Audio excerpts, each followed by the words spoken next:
Doctor Mohammad ইউনূসের সরকারকে বিদায় করতে নানান ধরনের পরিকল্পনা ইতিমধ্যেই হাতে নিয়েছে বাংলাদেশ আওয়ামী লীগ, এমনকি অনেক জায়গায় বাস্তবায়নের চেষ্টা করছে। আওয়ামী লীগের নেতাকর্মীদের হাতে বিপুল সংখ্যক অস্ত্র রয়েছে। এগুলোর মধ্যে AK-47 assault rifle, M60 assault rifle, Chinese rifle, pistol, revolver, pipe gun এবং একনলা ও দোনলা বন্দুক রয়েছে। এর মধ্যে AK-47 রাশিয়ার তৈরি এবং M60 যুক্তরাষ্ট্রের তৈরি। দর্শক, চমকপ্রদ একটা খবর সামনে এসেছে। ইউনূস নিজেই স্বীকার করেছেন আল জাজিরার সঙ্গে তার কোনো কথাই রাখেননি, সব কথাই, সব অনুরোধই রিফিউজ করেছেন। নরেন্দ্র মোদী কেন তার কোনো কথাই রাখলেন না? আজকে সেনাপ্রধান বক্তব্য দিয়েছেন, আমাদের বাংলাদেশের সকলের জন্য যে বার্তা দিয়েছেন, যে নির্দেশনা দিয়েছেন, তার প্রত্যেকটা মানুষের জানা জরুরি।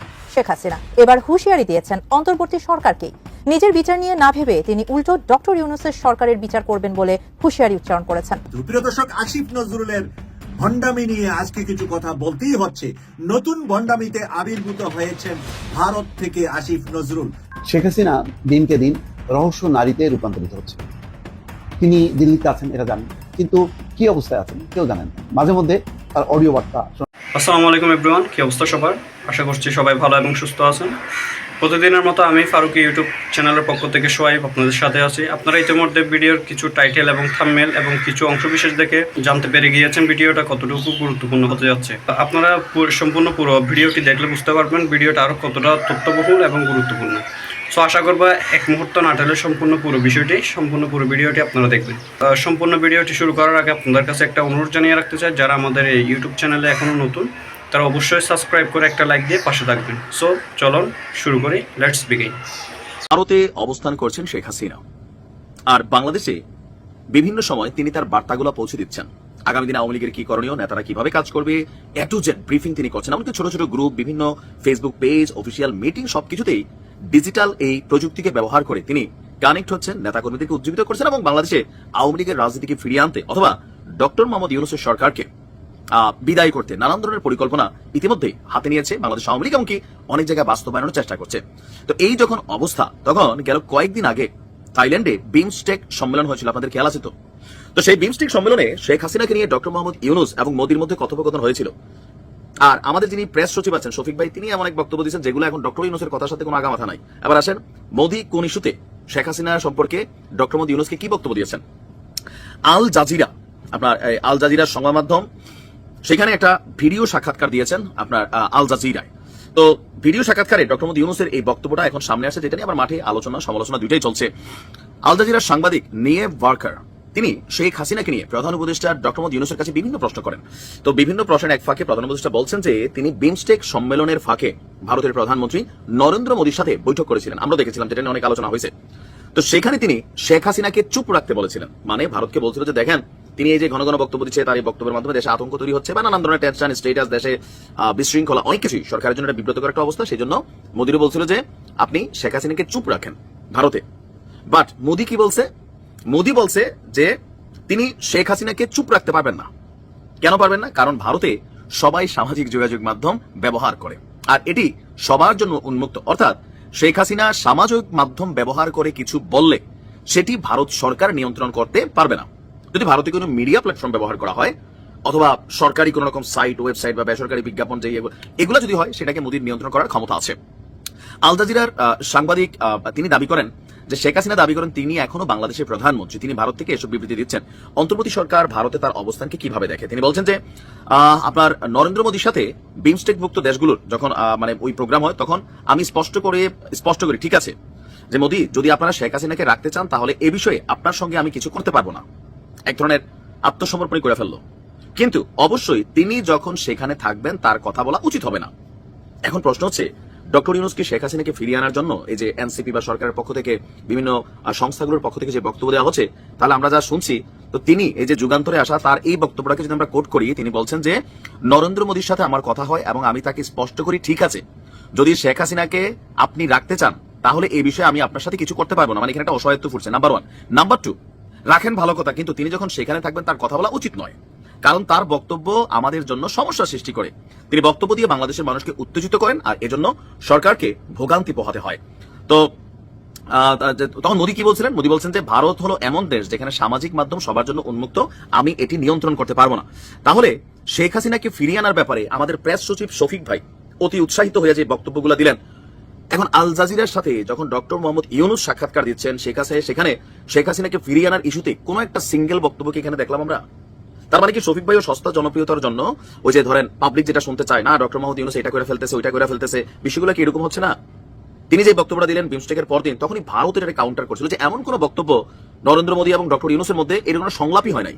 আর আজকে যখন আমাদের প্রধান উপদেষ্টা আল জাজিরাকে নিজে সাক্ষাৎকারটি দিচ্ছেন, সেখানে আমরা শেখ হাসিনাকে ফিরিয়ে আনার বদলে যেটা দেখলাম, যে ওয়ান কাইন্ড অফ রিকোয়েস্ট করলো মোদীকে যে আপনি শেখ হাসিনাকে চুপ করাই রাখেন ভাই। মোদী উল্টা বললো যে না আমি পারবো না, ফিরিয়ে আনার প্রশ্নই তো এখানে আসে নাই বা আলোচনাটাই ওঠে নাই। নাকি আল জাজিরা সাংবাদিক এই প্রশ্নকে জিজ্ঞেস করেন নাই, ডক্টর মোহাম্মদ ইউনুস বলেন নাই। বাট আমার তো ধারণা ফিরিয়ে আনার ব্যাপারে যদি কথাবার্তা হতো ডক্টর মোহাম্মদ ইউনুস তিনি আল জাজিরাকে এই তথ্যটা দিতেন। এটা তো সাংঘর্ষিক অবস্থান। অপরদিকে এনসিপি আগামী 10 দিনের সময় দিছে, 2রা মে মহাসমাবেশ ডাকবে। আমি ওই যে বরাবরই বলি, আমার কথাগুলো যেভাবেই নেন, সরকার নিজস্ব জায়গা থেকে বা ডক্টর মোহাম্মদ ইউনুস নিজের জায়গা থেকে নিজে স্বেচ্ছায় প্রণোদিত হইয়া আইন নির্বাহী বিভাগ প্রয়োগ করে আওয়ামী লীগকে নিষিদ্ধ করবেন, এটা করবেন না, জীবনেও করবেন না। এটা কেন জানি মনে হয় আর কি, করতেও পারেন বাট করবেন না, এটাই সম্ভাবনা বেশি। কারণ তিনি সরাসরি বলছেন আওয়ামী লীগ নিষিদ্ধ করা সরকারের কাজ না, মানে প্রধান উপদেষ্টাদের কাজ না, এটা আইন বিচার বিভাগ আছে, সেখান থেকে দল যদি কোনো পানিশেবল হয় সেটা হবে। তবে তারা অন্যায় করছে, অপরাধ করছে বিভিন্ন ক্ষেত্রে, তাদের বিরুদ্ধে বিচারের বিষয়টা তিনি কথা বলছেন। আসিফ নজরুল ইসলামও সেম কথা বলছেন। তাহলে সবকিছু মিলিয়ে যেটা দেখা যাচ্ছে, শেখ হাসিনা কি বলা হয় যে আসলে ওনাকে ফেরত আনার ব্যাপারে অন্তর্বর্তী সরকার রিস্ক নিবে না, এটাই স্পষ্ট। এটার অনেক কারণ আছে, এটা আপনি কারণ বলতে গেলে আমার একদিন লেগে যাবে। আওয়ামী লীগের নেতাকর্মীদের হাতে বিপুল সংখ্যক অস্ত্র রয়েছে।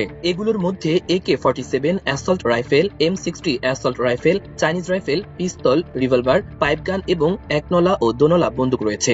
এর মধ্যে AK-47 রাশিয়ার তৈরি এবং M60 যুক্তরাষ্ট্রের তৈরি।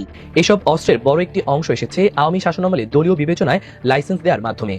জুলাই বিপ্লবে শেখ হাসিনা সরকারের পতনের পর অন্তর্বর্তী সরকার এসব অস্ত্রের লাইসেন্স স্থগিত করে অস্ত্রগুলো জমা দেওয়ার নির্দেশ দেয়, কিন্তু এখন পর্যন্ত জমা পড়েনি। এ নিয়ে দুশ্চিন্তা রয়েছে খোদ স্বরাষ্ট্র মন্ত্রণালয়ের রাজনৈতিক শাখা থেকে এ বিষয়ে তথ্য চাওয়া হয়েছে জেলা প্রশাসক ও এসপিদের কাছে। অস্ত্রগুলো কেন উদ্ধার হচ্ছে না এবং কার কার কাছে অস্ত্র আছে তা জানতে চাওয়া হয়েছে।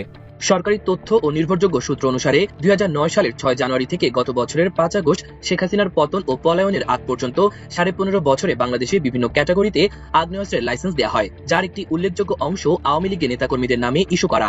স্বরাষ্ট্র মন্ত্রণালয়ের রাজনৈতিক শাখার দায়িত্বপ্রাপ্ত কর্মকর্তা জানিয়েছেন, বিগত আওয়ামী লীগ সরকারের শাসনামলে বেসামরিক নাগরিকদের দেয়া আগ্নেয়াস্ত্রের লাইসেন্স স্থগিত করেছে বর্তমান সরকার। গত 25 আগস্ট এ সংক্রান্ত নির্দেশনা দেওয়া হয়। শান্তিপূর্ণ ছাত্র আন্দোলনকে দমন করতে আওয়ামী লীগ ও এর অঙ্গ সহযোগী সংগঠনের নেতাকর্মীরা এসব অস্ত্র দিয়ে নির্বিচারে গুলি চালানোর কারণে সরকার এই সিদ্ধান্ত নেয় বলেও জানান সরকারের ওই কর্মকর্তা।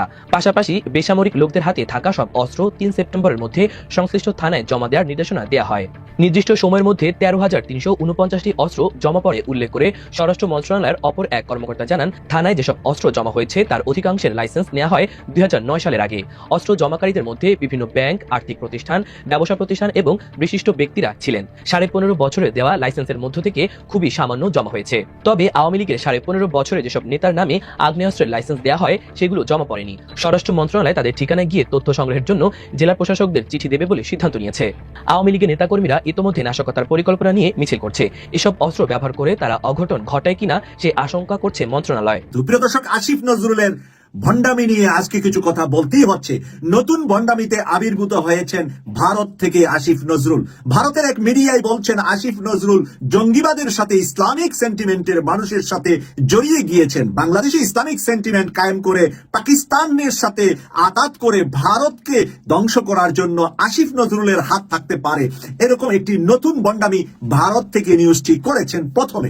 তারপরে আজকে আমরা কি দেখতে পেলাম যে আসিফ নজরুলের বাড়ির বাগানে মালিক খুঁজে পেয়েছেন একটি ঢুন, আর সেই ঢুনের ব্যাটারি গুলাও ভিতরে ছিল না, বাইরে ছিল, আর সেই ঢুনে কোনো ক্যামেরাও ছিল না। কিন্তু এই ঢুনকে নিয়েছেন ইন্টেলিজেন্স ফোর্স এসে সেটা চেক করে দেখছেন এই ঢুনটির মাঝে কোনো ধরনের কোনো মানে কোনো বোমা বা কি বলে তাকে মেরে ফেলার জন্য কোনো ক্যামেরা কোনো কিছু আছে কি নাই তা দেখার জন্য। প্রিয় দর্শক, কেন সেই ভণ্ডামিটা শুরু করেছে আসিফ নজরুল, সেই ভণ্ডামির কারণটা একটু বিহাইন্ডে গিয়ে পিছনে গিয়ে আপনাকে দেখতে হবে। পিছনে দেখার খায়েশটা তার এক নম্বরে ছিল বাংলাদেশের প্রধান উপদেষ্টা হওয়া। বাংলাদেশের প্রধান উপদেষ্টা হতে না পেরে, সেই খায়েশ মিটাতে না পেরে এখন সে খায়েশ দেখছে রাষ্ট্রপতি হওয়ার জন্য। রাষ্ট্রপতি হওয়ার জন্য খায়েশ তাহলে কে পূরণ করবে আর কার মাধ্যমে এই খায়েশ পূরণ করা যাবে?